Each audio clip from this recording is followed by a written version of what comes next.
Bismillahirrahmanirrahim. Assalamualaikum warahmatullahi wabarakatuh. Innal hamdalillah nahmaduhu wa nasta'inuh wa nastaghfiruh wa na'udzu billahi min syururi anfusina wa min sayyiati a'malina. May yahdihillahu fala mudhillalah wa may yudlil fala hadiyalah. Asyhadu an la ilaha illallah wa asyhadu anna Muhammadan abduhu wa rasuluh. Baiti Jannati is an expression that's often heard and has the meaning of happiness in a family's residence. This concept doesn't always mean luxurious living condition, but a house that brings blessing and happiness that leads its resident to the goodness of the hereafter. Baiti Jannati is a linguistic term that means my home, my heaven. This phrase captures the essence of a happy, tranquil, and serene family, which is everyone's dream. This, however, can be accomplished if the entire family works together. Here are various methods for achieving Baiti Jannati. First, Tadabbur Al-Quran, reading verses of Holy Quran every day. The second, following the example as-sunnah of the Messenger of Allah Muhammad Sallallahu Alaihi Wasallam, peace be upon him. Third, determine constancy, al-istiqamah in worship to Allah Subhanahu Wa Taala. Third, determine constancy in worship to Allah.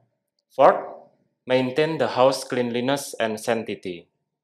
And fifth, protect the privacy of members of the family in the house. This time, we will talk about how to keep our and other families' privacy in the house. Protecting privacy in the home is one of the things we must protect because it is part of Islamic law's instruction. The following are some of the arguments that demonstrate Islam's grandeur in advising its adherents to preserve family members' privacy rights. The first one is be mindful when we will be visiting. Visit at the appropriate time. If it's not an emergency, please do not visit during these three prohibited times. In his book of courtesy, Kitabul Adab, Sheikh Fuad Abdul Aziz Ashalhub Hafidahullah Ta'ala lists three times when visiting is forbidden as follows. 1. Before Fajr prayer. 2. Nap time before noon. And the third is after Isha prayer. The rationale for this prohibition is because these times are times that are usually used for resting. As these times are forbidden times for children who are not yet mature, as well so are servants and bondspeople to enter their parents' room. It is based on the word of Allah Subhanahu wa Ta'ala. A'udzu billahi minasyaitonir rajim. Bismillahirrahmanirrahim.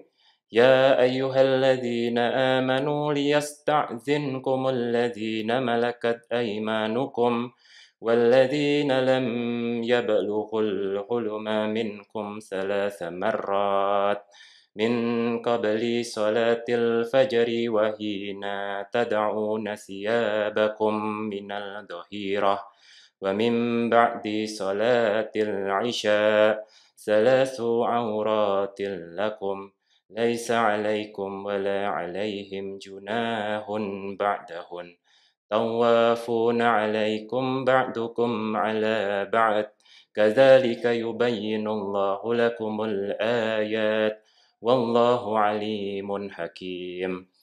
O believers, let those bondspeople in your possession and those of you who are still underage ask for your permission to come in at 3 times.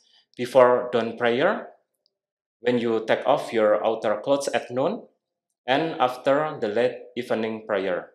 These are 3 times of privacy for you.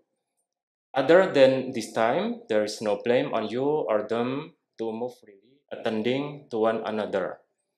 This is how Allah makes the revelation clear to you. For Allah is all-knowing, all-wise.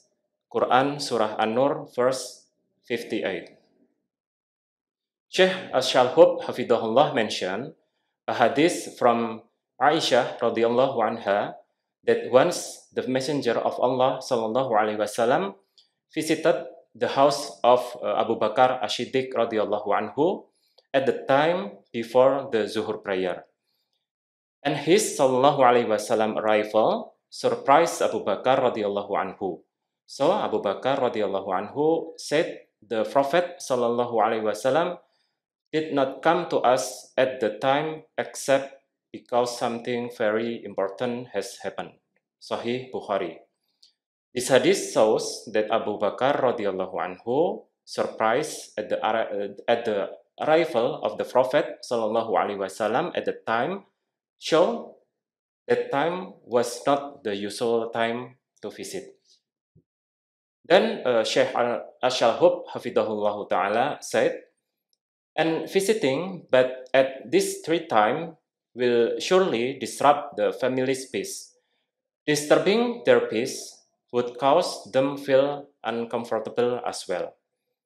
So, with the existing arguments, it is forbidden to visit at 3 times unless someone is invited to attend a walimah event, lunch, or dinner. Then this is not included in the discussion above because the presence of people who visit at the request of the house. Kitabul Adab. Likewise, Al-Hafiz Ibnu Katsir rahimahullah in interpreting Al-Quran, chapter An-Nur above, mentioned that the first includes permission between fellow relatives to meet others' relatives at forbidden times, which has been mentioned. Tafsir Ibnu Katsir. As a matter of fact, this rule also applies to husbands to their wives. Narrated Jabir bin Abdullah radhiyallahu anhu, qala Rasulullah sallallahu alaihi wasallam, "Idza atala ahadakumul ghaibah fala yatruq ahlahu laila." Allah Messenger sallallahu alaihi wasallam said, when any one of you is away from his house for a long time, he should not return to his family at night. Sahih Al-Bukhari. The second way to protect privacy in the house is be mindful of your best orientation when visiting because the house in an aurat cover. When visiting someone else's house, let us stand on the right or left side of the door, or better yet, with our backs to it and not look directly at the front door. Because it is afraid that homeowner, Sahibul Bait, wife, or daughter would not wear the hijab and we will be able to see them directly. So before asking Sahibul Bait for permission to enter, we must first lower our eyes. Even though he is a good friend of ours. It is even worse if we open the curtains or the door of his house or stroll like into it. Narrated Abu Dzar radhiyallahu anhu, qala Rasulullah sallallahu alaihi wasallam, man kashafa sitran fa adkhal basarah fil baiti qabla ay yu'zana lah fara'a aurah ahlihi faqad ata haddan la yahillu lahu ayyatiyahu law annahu hina adkhal basarah istiqbal rajulun fafaqa'a aynaihi ma ghayyartu alaihi wa in marra rajulun ala babin la sitran lahu ghairi mukhlaqin fandara fala khati'ah alaihi innamal khati'atu ala ahlil bait. That the Messenger of Allah sallallahu alaihi wasallam said, whoever lifts the curtain so that his sight enter the house before he was given permission, and he seeks the aurat or the nakedness of its inhabitants, then he has done something punishable which was not lawful for him to do. If it were then that when he gazed into it, he was facing a man who clenched his eyes, there would be nothing wrong with him doing so.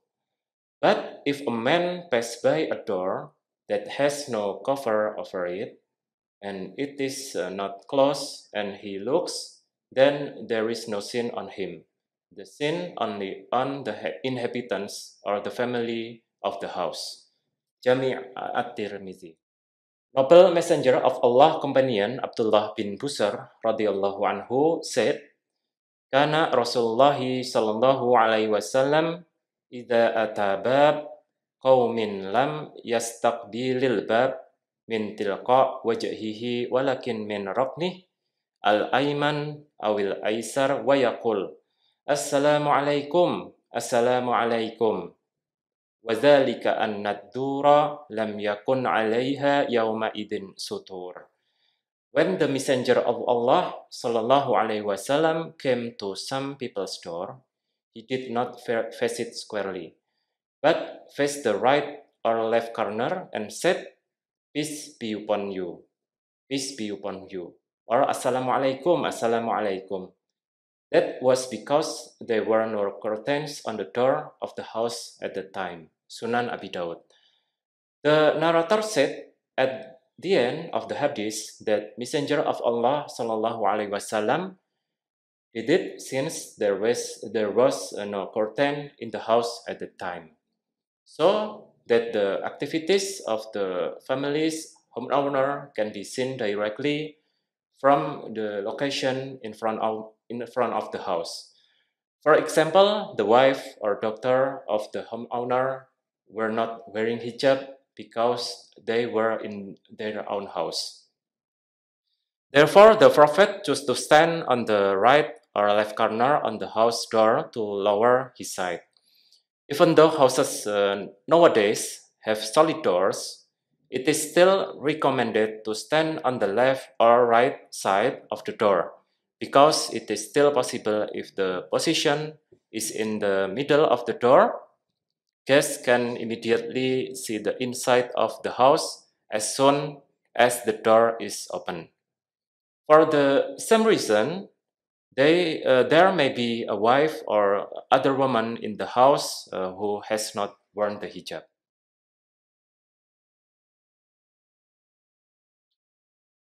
Saying greetings and asking permission.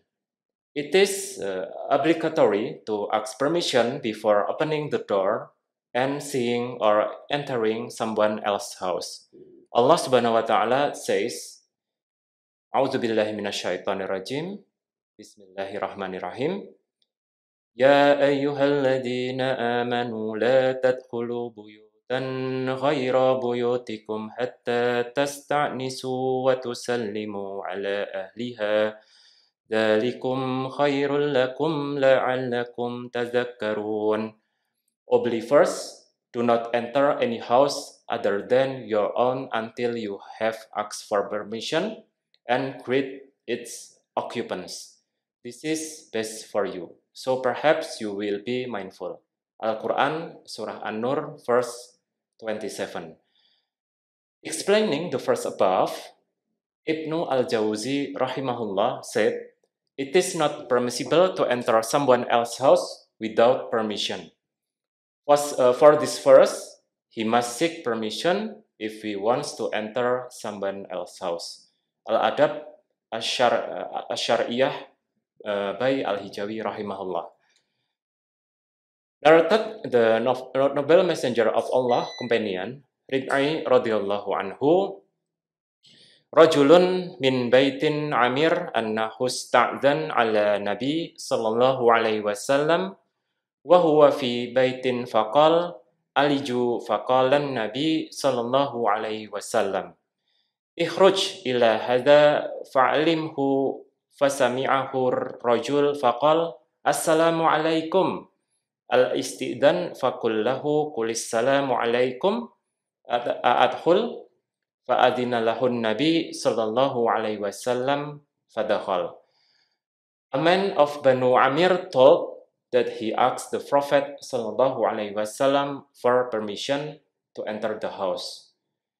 When he was in the house saying, "May I enter?" the Prophet ﷺ said to his servant, "Go out to this man and teach him how to ask permission to enter the house. And say to him, say, 'Assalamu alaikum, may I enter?'" And the man heard it and say, "Assalamu alaikum, peace be upon who, may I enter?" And the Prophet ﷺ permitted him and he entered. Sunan Abi Dawud. Gently knocking on the door. An Muhammad ibn Malik ibn al-Muntasir an Anas bin Malik, "Inna abwaban Nabi sallallahu alaihi wasallam kanat tuqra'u bil azafir." Anas bin Malik reported that people knocked on the door of the Prophet sallallahu alaihi wasallam using their fingernails. Al-Adab al-Mufrad. Explaining the hadith above, then said Al-Hafiz Ibnu Hajar al-Asqalani rahimahullah, and this is taken from them to exaggerate politeness, and it is good for the one who is close to his place from his door. As for the one who is far from the door, so that the sound of knocking doesn't reach him with the nail, so it is desirable to knock with what is above that, according to him. Fathul Bari.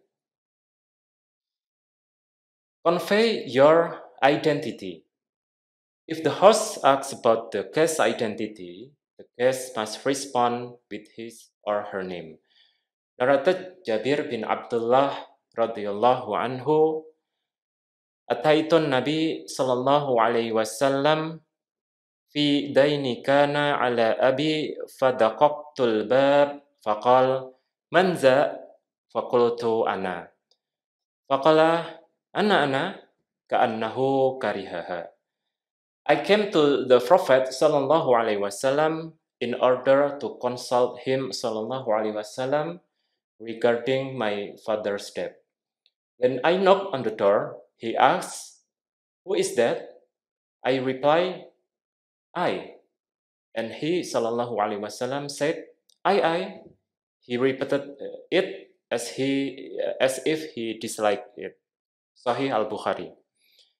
We can identify ourselves with a nickname or epithet that everyone knows, as long as it isn't kind of arrogance, and this has been mentioned by many scholars. Maximum call to ask permission is thrice.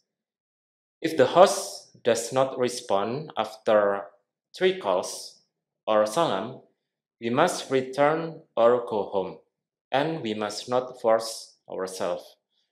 Allah Azza wa Jal says in the Quran, A'udzubillahi minasyaitonirrajim, Bismillahirrahmanirrahim, "Wa in lam tajidu fiha ahadan fala tadkhuluha hatta yu'zana lakum wa in qila lakum irji'u farji'u huwa azka lakum wallahu bima ta'maluna alim."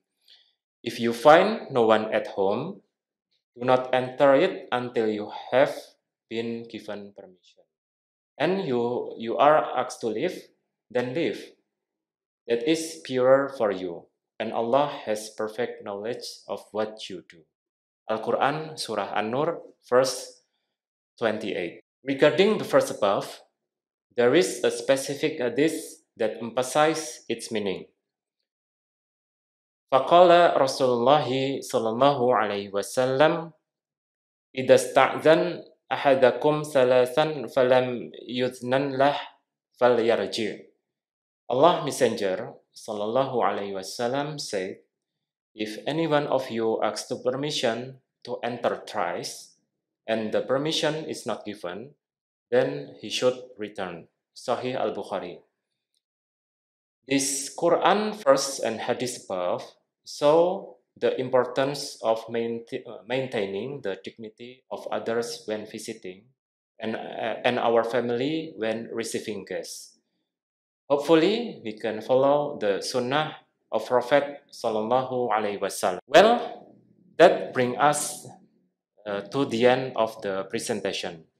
Hopefully, through respecting the privacy of one's own house and the privacy of others, the Baiti Jannati will descend to our family. Amin, amin ya rabbal alamin. Wabillahi taufik wa sallallahu ala Nabi Muhammad wa ala wa sahbihi wasallam. Wassalamualaikum warahmatullahi wabarakatuh. Thank you. Jazakumullahu khairan.